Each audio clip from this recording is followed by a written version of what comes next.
बच्चों, आज हम छत्तीसगढ़ के उस हिस्से की बात कर रहे हैं जिसे खनिजों की भूमि कहा जाता है। दंडकारण्य का नाम तो आपने रामायण काल से सुना होगा, लेकिन आज हम इसके भौगोलिक और आर्थिक महत्व को समझेंगे। सबसे पहले ये जान लीजिए कि इसका विस्तार केवल छत्तीसगढ़ तक सीमित नहीं है। ये तेलंगाना, आंध्र प्रदेश और उड़ीसा राज्यों में भी फैला हुआ है। 1971 में जब बांग्लादेश, तत्कालीन पूर्वी पाकिस्तान से विस्थापित लोग आए, तो भारत सरकार ने उन्हें कांकेर के पखांजुर में बसाने के लिए दंडकारण्य परियोजना शुरू की थी। ये तथ्य परीक्षाओं में बार बार पूछा जाता है।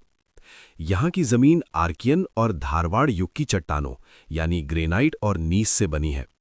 यही कारण है कि यहाँ लौह अयस्क यानी आयरन ओर, टिन, कोरंडम और अभ्रक जैसे कीमती खनिज प्रचुर मात्रा में मिलते हैं। अगर हम मैप पर देखें तो छत्तीसगढ़ के दक्षिण में ये क्षेत्र इन सीमाओं से घिरा है। उत्तर महानदी का मैदान, दक्षिण गोदावरी की घाटी, पूर्व उड़ीसा का कोरापुट पठार, पश्चिम वेनगंगा और गोदावरी नदी की घाटी। इसका कुल क्षेत्रफल 39,060 वर्ग किलोमीटर है, जो राज्य के कुल क्षेत्रफल का लगभग 28.91% हिस्सा कवर करता है। इस क्षेत्र का ढाल दक्षिण की ओर है, इसीलिए यहाँ की नदियाँ गोदावरी तंत्र का हिस्सा बनती है। नदियाँ यहाँ की प्रमुख जीवन रेखा इंद्रावती है, साथ ही कोटरी, नारंगी और शबरी नदियाँ भी महत्वपूर्ण हैं। नंदीराज 1210 मीटर, इसे याद रखिएगा, ये दंडकारण्य और दक्षिण छत्तीसगढ़ की सबसे ऊंची चोटी है।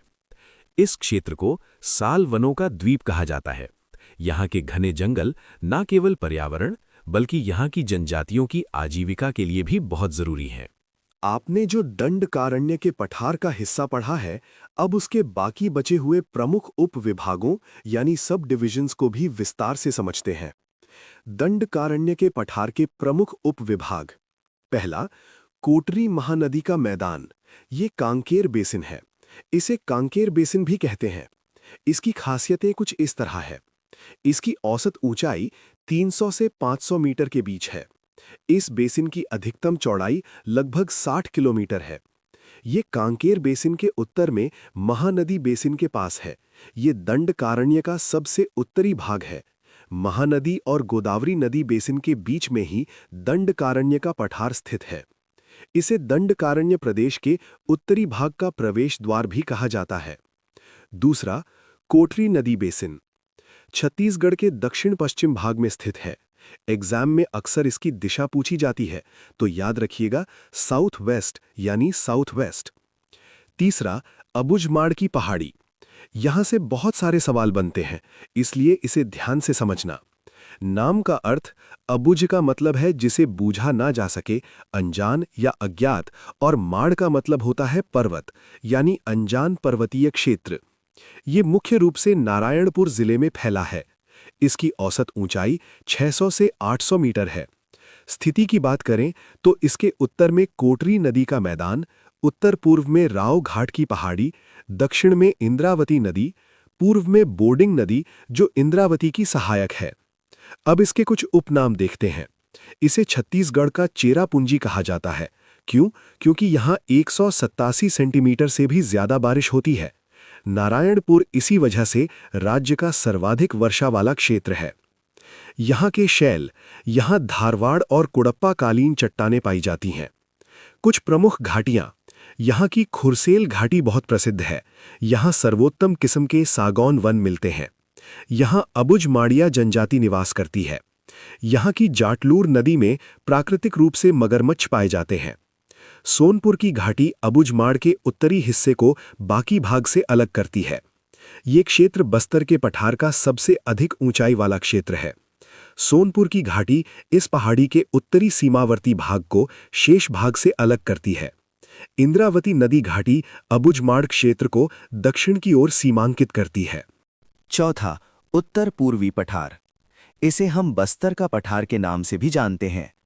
इसकी प्रमुख विशेषताएं इस प्रकार हैं। विस्तार, ये उत्तर में कोंडा गांव से शुरू होकर दक्षिण पूर्व में जगदलपुर तहसील तक फैला हुआ है। चट्टान, ये ग्रेनाइट तथा नीस शैल से बना है। स्थिति, बॉर्डर्स, इसके उत्तर में तेलिन घाटी है। उत्तर पश्चिम में मतला घाटी है। दक्षिण में तुलसी डोंगर यानी दरभा घाटी स्थित है। दक्षिण पश्चिम में टंगरी डोंगर यानी बस्तानार है। आकृति, इस पठार की आकृति गुंबदाकार है। ऊंचाई, ये समुद्र सतह से लगभग 800 मीटर उठा हुआ है। पांचवां है दक्षिण का पठार। ये पठार दंडकारण्य के काफी बड़े हिस्से को कवर करता है। विस्तार, दंडकारण्य के अधिकांश भाग में, खासकर बीजापुर और सुकमा के कोंटा तहसील के ऊपरी भाग में इसका विस्तार है। स्थिति, ये अबुझमाड़ की पहाड़ी और उत्तर पूर्वी पठार के दक्षिण में है।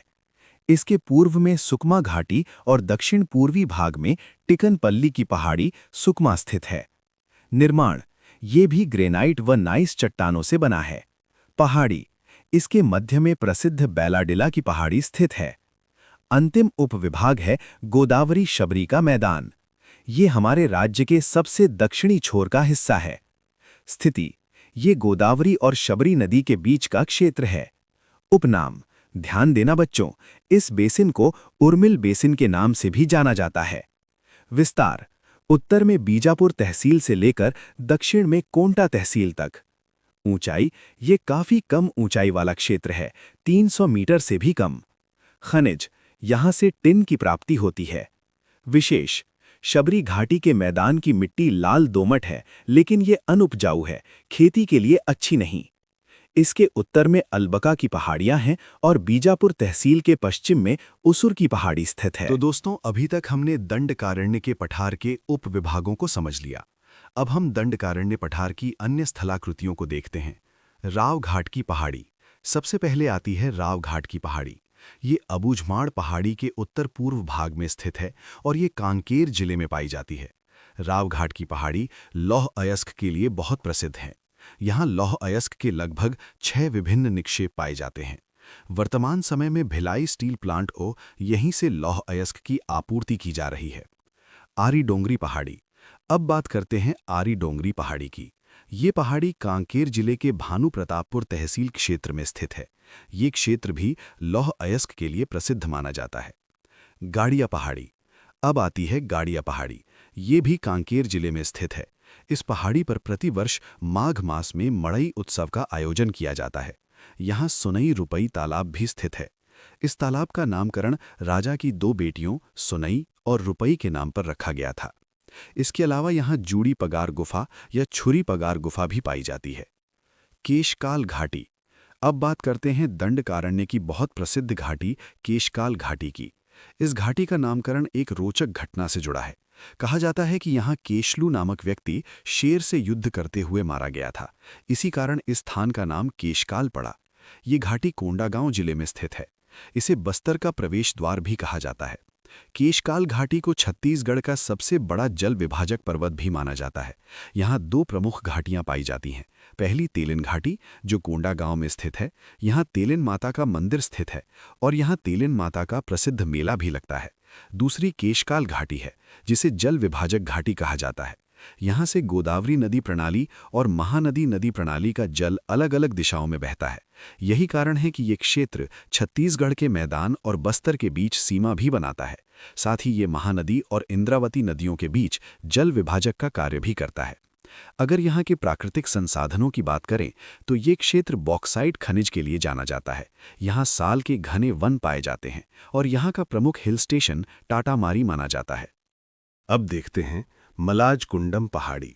ये पहाड़ी कांकेर जिले में स्थित है। यहीं से दूध नदी का उद्गम होता है। इसके अलावा यहाँ मलाज कुंडम जलप्रपात भी स्थित है, जो इस क्षेत्र का एक प्रमुख प्राकृतिक आकर्षण माना जाता है। अब आते हैं दंडकारण्य क्षेत्र की सबसे प्रसिद्ध पहाड़ी बैलाडिला पहाड़ी। ये पहाड़ी दंतेवाड़ा जिले में स्थित है।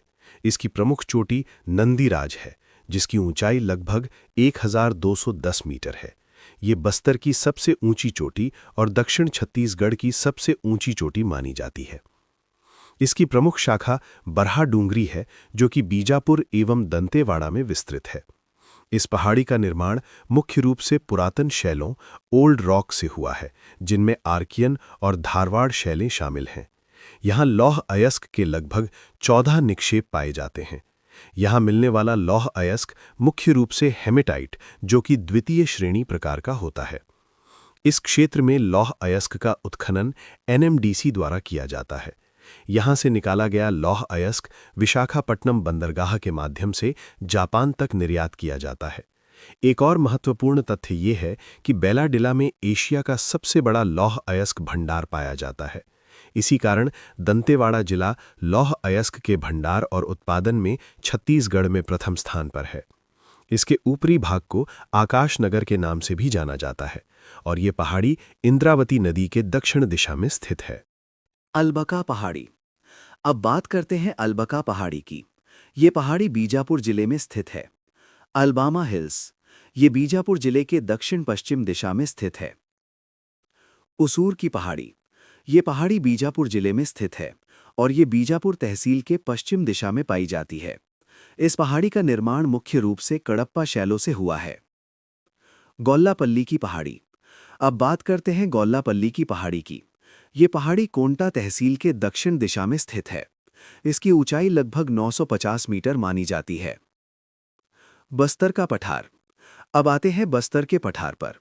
यह क्षेत्र मुख्य रूप से बस्तर और सुकमा जिलों में फैला हुआ है। यहाँ की प्रमुख घाटियां हैं झीरम घाटी, ये सुकमा क्षेत्र में आता है, और दरभा घाटी, ये बस्तर क्षेत्र में आता है। तो दोस्तों, आज के इस वीडियो में हमने दंडकारण्य के पठार के बारे में विस्तार से समझा। उम्मीद है कि अब आपको इस टॉपिक से जुड़े सभी महत्वपूर्ण बिंदु आसानी से समझ आ गए होंगे। याद रखिए, अगर हम रोज थोड़ा थोड़ा पढ़ते हैं तो कोई भी विषय मुश्किल नहीं रहता।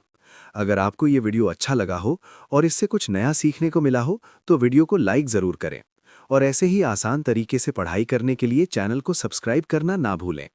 और हाँ दोस्तों, मेहनत करते रहिए, क्योंकि आज की पढ़ाई ही कल की सफलता की नींव बनती है। मिलते हैं अगले वीडियो में एक नए और महत्वपूर्ण टॉपिक के साथ। धन्यवाद।